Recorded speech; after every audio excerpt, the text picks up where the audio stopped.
1949, the presence of God descended yet again, this time in the parish of Barbas.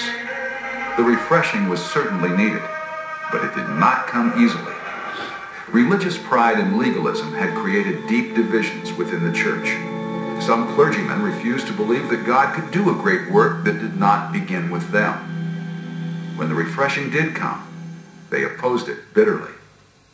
There was such tremendous opposition from the largest denomination. Mary Peckham was a teenager when the revival broke out, but she can still remember the spiritual coolness that preceded it. The spiritual temperature in the island before the revival was religious, but certainly not lively. It was a spiritual winter. Not everyone was ready to bundle up. Revival is something that, when you've experienced it, you always want to see it again. One revival-era convert, a godly store clerk by the name of Donald John Smith, recalls how local intercessors went to work. People were praying all the time for this revival. They would be praying in the barns. You would hear them praying. Among the more fervent of these prayer warriors were two elderly sisters, one of them nearly blind, praying for revival several times a week, often late into the night.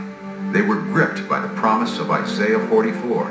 I will pour water on a thirsty land and streams upon the dry ground.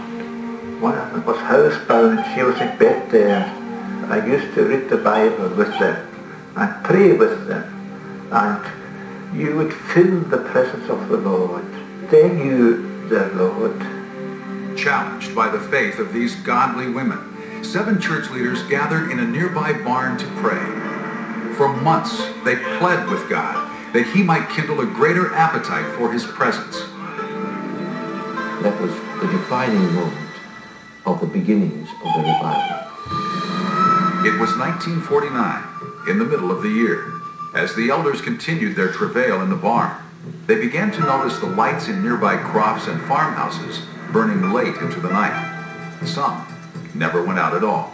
The people's hunger for God had overtaken their desire for sleep.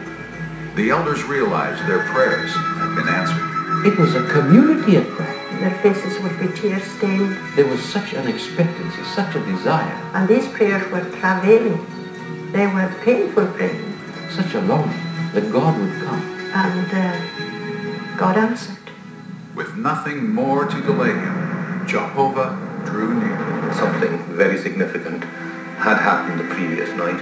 There was something quite strange, almost eerie, in the atmosphere in the house. We felt this power, and afterwards even the dishes were clattering. It was as if the Lord came down with a mighty wind. The house shook with the power of prayer and the presence of the Lord. And people were afraid because this was a supernatural happening. The Shekinah glory of God descended upon the community, a tangible supernatural light hovering around many of the farmhouses. There was lights coming on houses. The glory of the Lord was just shining around that. They were all still. They couldn't say a word. What could they say? Be still and know that I am God. That's all we said. Around 4 o'clock in the morning, a crowd of several hundred people gathered outside the community police station. Many had traveled from neighboring villages, drawn by an incomprehensible power. Walking on the main road, they would be crying out to God to have mercy on them. They were lying down on the road for God to have mercy on them. It was as if we were suddenly in eternity.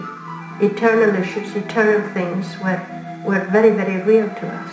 A key figure in the unfolding revival was the Reverend Duncan Campbell, a fiery preacher with the United Free Church. He would storm up and down the pulpit, the perspiration would run down his face. Oh, my dear people, listen, the secret of the Lord is with them that fear him. The meeting halls were packed. Just as many unbelievers came, many all over the island they were coming. The church was crowded to capacity. People sat in the windows. Just as many outside. Oh yes, just as many outside. You can make a community crusade conscious, the fiery revivalist would say, but only God can make a community God conscious. You see, the presence of God puts to flight program.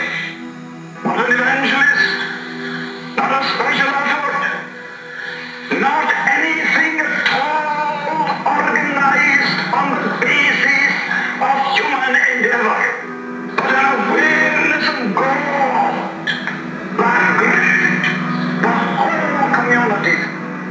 Soon the moving of God's Spirit was felt on other islands, including Harris, Bernera, and Tiree. But it was the revival on North Uist that Jean Blanchard remembers best. The year was 1957. There was an awareness of God's power working throughout the island. People were being saved every night. Lives were being transformed. We could only say, God came down. As news of the revival spread, several reporters showed up on the island around Christmas time. Upon arriving at their hotel, they were promptly escorted into the bar by the local proprietor. Look, he said, all this alcohol is here. He said, the people are not coming. They're going to the meetings. The revival meetings had just spoiled their sales. Similar complaints were heard all over the islands. That was changed, sorry, there's no doubt about that. The drinking houses of the village, they gradually disappeared one by one with the power of the revival. And it affected the whole community. You couldn't be indifferent to what was happening.